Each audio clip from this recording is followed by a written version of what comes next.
IFM News. IFM News. IFM News. Lokal. Saan ang mas baalan ni Nana Susana Toribio iti agsangit? Kalpasan aken laat anatay dagiti dua ang miyembro iti pamilyana iti nakaamames a desgrasya iti barangay Ababot Piddig, Ilocos Norte. Imbatad na nga iti naamuan na daytoy apasamak ket saan na nagawidan tilwana ket arig na nagtinakob ti langit ken daga ken kuana naamuan at dagitoy apimusay ang miyembro ti pamilyana ket aguliteg. Jay kano sir di nanoda di numparda napantiyan da nakasti ayakit nagpaigid da lang aro din sir ket nalabay na pangkanatala tayo lugan.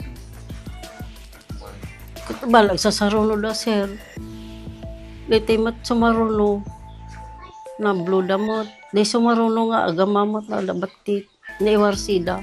Yung talugan lang tinapit-pit sir. Kano? So naitaray da nga tapos yung ospital. On sir, na ano pala tayo barok isot inunadang inakop at medyo adaangs na. Ipat pidig da.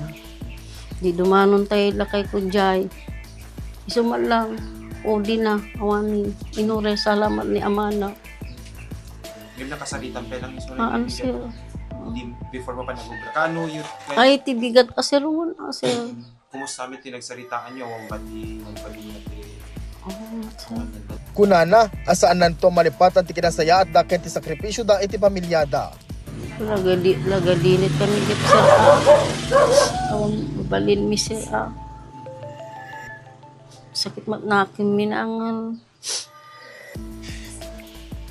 Mabalinin. Tayo siya mati napasama.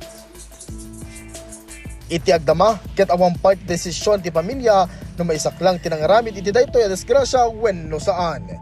Para iti IFM News, ay Don Lawrence Martinez, Tatak IFM. IFM News. IFM News. IFM News. Lokal.